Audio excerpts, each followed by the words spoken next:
Iran और Israel के बीच चल रही जंग तेजी से बढ़ती जा रही है। दोनों देश एक दूसरे पर मिसाइल और ड्रोन बरसा रहे हैं। ईरान इजराइल जंग के बीच ईरान के परमाणु कार्यक्रम को लेकर अमेरिका ने एक बड़ा दावा किया है। एक अमेरिकी अखबार के मुताबिक अमेरिका का मानना है कि ईरान अब परमाणु हथियार बनाने की पूरी क्षमता रखता है। वहीं व्हाइट हाउस की प्रेस सचिव कैरोलिन लेविट ने 19 जून को कहा कि अगर ईरान के सर्वोच्च नेता अयातुल्ला अली खामेनी आदेश दे दे तो ईरान कुछ ही हफ्तों में परमाणु बम बना सकता है। व्हाइट हाउस की प्रवक्ता ने क्या कहा है, ये हम आपको सुनाते हैं। Let's be very clear. Iran has all that it needs to achieve a nuclear weapon. All they need is a decision from the supreme leader to do that. And it would take a couple of weeks to complete the production of that weapon, which would of course pose an existential threat, not just to Israel, but to the United States and to the entire world. And that is something that the entire world, including countries like Russia, is in agreement with, that Iran should not and cannot obtain a nuclear weapon. And that's why the president believes that, and he's believed that again, not just his political career, but frankly his entire life. हालांकि white house की तरफ से यह भी कहा गया है कि राष्ट्रपति ट्रंप अगले 2 सप्ताह के भीतर निर्णय लेंगे कि ईरान पर हमला करना है या नहीं। व्हाइट हाउस ने कहा है कि ट्रंप को अभी भी एक पर्याप्त संभावना दिखती है कि बातचीत से ईरान के परमाणु कार्यक्रम के संबंध में अमेरिका और इजराइल की मांगे पूरी हो सकती हैं। ईरान इजराइल जंग में अमेरिका के कूदने के आसार नजर आ रहे हैं, लेकिन व्हाइट हाउस के ताजा बयान से यह जाहिर हो रहा है कि ट्रंप अभी ईरान को वक्त दे रहे हैं ताकि वो शर्त मान ले और परमाणु ताकत बनने की जिद छोड़ दे। लेकिन अगर ईरान यह शर्त नहीं मानता है और पीछे नहीं हटता है तो फिर अगले 2 हफ्ते में ट्रंप फैसला ले सकते हैं। इससे पहले 18 जून को ट्रंप ने जंग में कूदने को लेकर कहा था कि मैं जंग में शामिल हो भी सकता हूं और नहीं भी हो सकता हूं। इससे पहले ट्रंप ने लगभग ईरान को चेतावनी देते हुए बिना शर्त समर्पण करने को कहा था। हालांकि ईरान अमेरिकी राष्ट्रपति डोनाल्ड ट्रंप की बिना शर्त सरेंडर की धमकी को पूरी तरह नजरअंदाज कर चुका है और ईरान के सुप्रीम लीडर अयातुल्ला खामेनी ने अमेरिका की इस धमकी को लेकर तीखा पलटवार भी किया और यह साफ कर दिया कि यदि अमेरिका इस युद्ध में दखल देता है तो उसे मुंहतोड़ जवाब देंगे। ईरान के राष्ट्रीय टीवी पर 18 जून को प्रसारित एक संदेश में खामेनी ने कहा कि यदि इजराइल से युद्ध में अमेरिका दखल देता है तो उसे मुंहतोड़ जवाब देंगे। उन्होंने यह भी कहा कि ईरान इसका भीषण बदला लेगा और अमेरिका को ऐसा नुकसान होगा जिसकी भरपाई नहीं हो सकती। खामेनी के इस पलटवार के बाद से ही ईरान इजराइल पर घातक हमले कर रहा है। इजराइल के मुताबिक ईरान अब तक उस पर 450 मिसाइलें और 1000 ड्रोन दाग चुका है। वहीं इजराइल ने संकेत दिए हैं कि उसका सैन्य अभियान अभी जारी रहेगा। इस युद्ध की सबसे महत्वपूर्ण बात यह है कि इस बार इजराइल ने ईरान की परमाणु हथियार बनाने की क्षमता को खत्म करने तक लड़ाई जारी रखने की कसम खाई है। ऐसे में इस संघर्ष के रुकने की संभावना फिलहाल कम दिख रही है। ईरान इजराइल युद्ध क्या शक्ल अख्तियार कर सकता है और अमेरिका की इसमें क्या भूमिका रहने वाली है, इसे विशेषज्ञों से समझते हैं।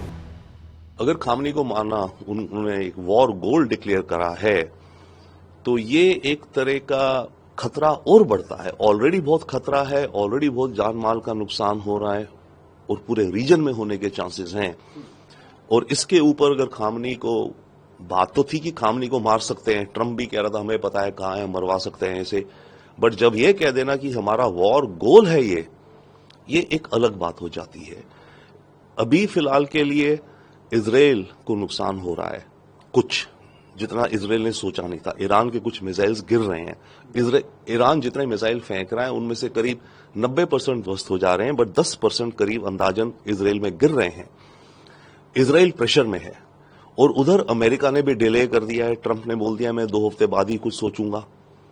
तो इस दौरान अगर इजराइल में और अटैक्स होते रहे और इजराइल को नुकसान होता रहा तो चांस है कि इजराइल पूरी की पूरी कोशिश कर सकता है खामने को मारने की। और अगर वो कोशिश करेगा और अगर वो सक्सीड हो गया तो ये जो जंग है ये एक अलग ही लेवल पे और हो जाएगी। देखिए, इजराइल और ईरान के बीच का ये जो युद्ध चल रहा है, इसका आगे आने वाला जो भविष्य इस बात पर निर्भर करेगा कि ईरान अपने नाभिकीय कार्यक्रम को किस दिशा में ले जाता है। यदि वो अपने नाभिकीय कार्यक्रम पर लगाम लगा लेता है और अमेरिका के साथ जो नई डील की जो बातचीत चल रही है उसके लिए सहमत हो जाता है, साइन वो डील कर लेता है, तो ऐसे में ये जो जंग है वो रुक सकती है और एक शांति की स्थापना हो सकती है।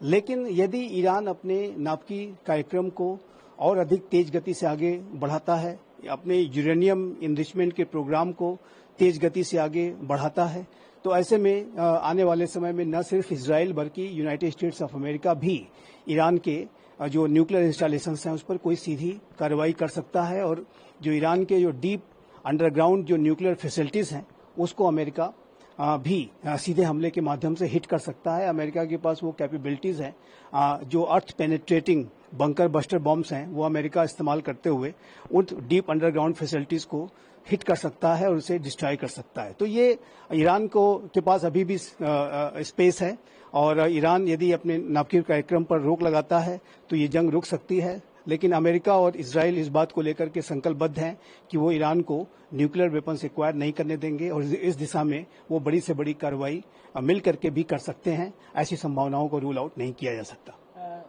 कहीं ना कहीं इजराइल और ईरान का जो ये कॉन्फ्लिक्ट वॉर चल रहा है इससे मिडिल ईस्ट में तनाव बढ़ गया है और G7 की तरफ से भी ये बयान जारी हुआ है कि हम ईरान को न्यूक्लियर परमाणु हथियार नहीं होना चाहिए उसके पास। जी, G7 की तरफ से एक ज्वाइंट स्टेटमेंट जारी किया गया है जिसमें कि ये स्पष्ट रूप से कहा गया है कि इजराइल को अपने सेल्फ डिफेंस का राइट है और ईरान को अपने नाभिकीय अस्त्रों के कार्यक्रम को रोकना होगा और न्यूक्लियर वेपन्स को ईरान रख नहीं सकता।